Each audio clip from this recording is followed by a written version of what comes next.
बिनाड. मी आता चाललोय भैरवनाथ मंदिराच्या आतमध्ये. तुम्हाला मी मंदिर दाखवतो आतून कसं आहे ते.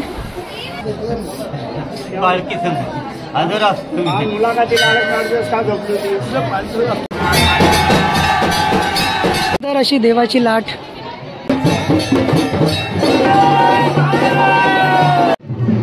सांग भलं, ज्या दिवसाची आम्ही सगळेजण वाट पाहत होतो 2 दिवसापासून, तो आजचा दिवस आलेला आहे. आम्ही सगळे भिनाडकर. हो दिसणार नाही सर, हो दिसणार. तर मी कुठे होतो, तर कुठे होतो मी, आम्ही सगळे भिनाडकर गोरेगावमध्ये आलेलो आहे देवाच्या भेटीसाठी. आमची भिनाडगावच्या काठीचा गोरेगावमध्ये खूप मान आहे. तर भिनाडगावचा देव आणि गोरेगावचा देव हे दोघं जण गोरेगावमध्ये भेटतात. त्यांची गाठीभेटी कशी होते, कसे 2 गावं एकत्र येतात, हे सगळं मी तुम्हाला थोड्या वेळातच दाखवेन. आणि तुम्हाला मी डान्सर दाखवतो गावातले. आताही सगळेजण शांतपणे उभे आहेत, पण जेव्हा दोन्ही काठी जेव्हा एकत्र येणार, तर हे लोक माणसापासून जानवर बनतील डान्स करण्यासाठी. तर थोड्या वेळाने बघू. आणि स्पेशल डान्सर आणि मुंबई इंडियन्सचे फॅन्स क्लब. मुंबई काय नाही, फक्त बिनाड. हॅशटॅग भिनाडकर, मौजे भिनाड. तर मी आता गोरेगावमध्ये आहे. या ठिकाणी काल भैरी आणि काल भैरव या दोन्ही देवी या ठिकाणी भेटणार आहेत गोरेगावमध्ये. देवांची भेटी झाल्याच्या नंतर आमची काठी आहे ती भिनाडगावची काठी आहे ती कालभैरवच्या मंदिरामध्ये जाणार. त्या मंदिरामध्ये सगळे देव पण येणार, ते पण आपण थोड्या वेळामध्ये सगळे बघूया.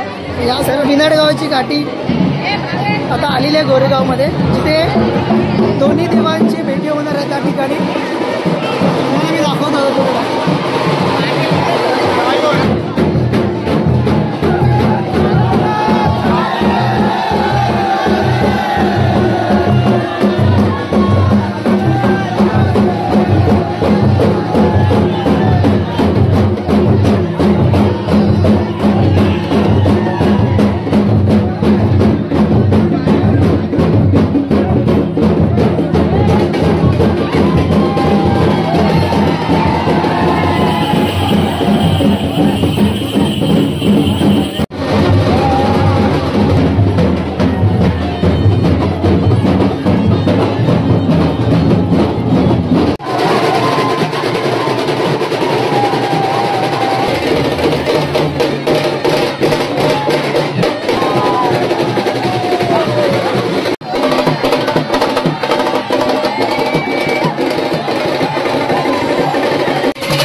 आता आलोय गोरेगावच्या जत्रेमध्ये.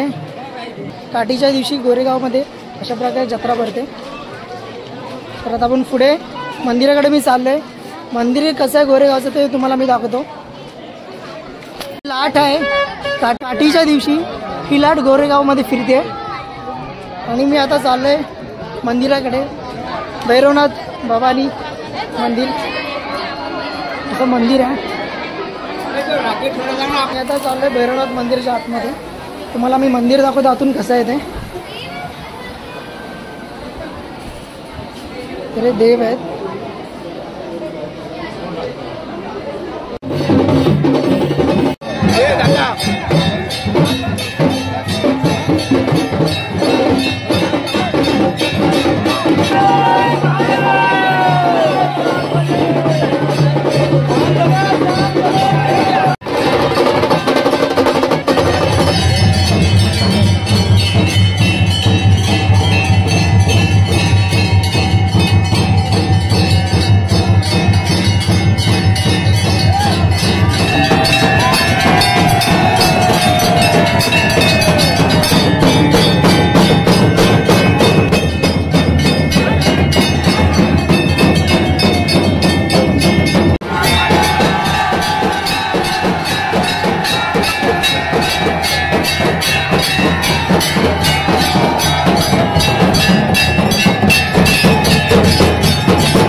पालखी हजर असतो मुलाखतीला का झोपली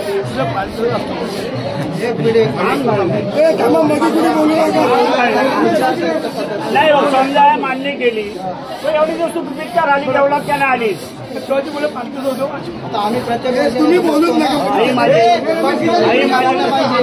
2 मिनिटं तुम्ही आई माझे चांगला विषय आहे, आनंदाची गोष्ट आहे, थोडा लक्ष ठेवू जनतेला सांगायचं.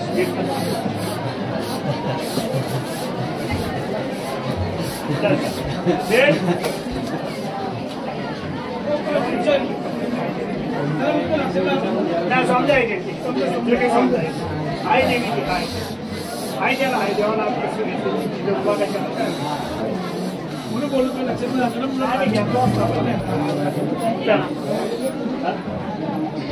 आपल्या लोकांना माहिती ठेव, लक्ष ठेव. बाळाला चल आलीस भेट दिलीस येणारच्या जेवाला सोड भाव चल मग देव शांत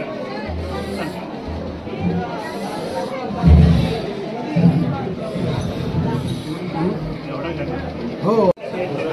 तर आता इथे काळभैरीची यात्रा संपूर्ण झालेली आहे. तर तुम्ही सगळ्यांनी हा जो ब्लॉग आहे तो सगळ्यांनी नक्की पहा, शेअर करा, लाईक करा, कमेंट करा आणि नक्की सबस्क्राईब करा. आणि असेच मी खूप सारे कॉन्टेंट नक्कीच घेऊन येईल आणि पुढच्या वर्षी पण आपण इकडेच भेटू.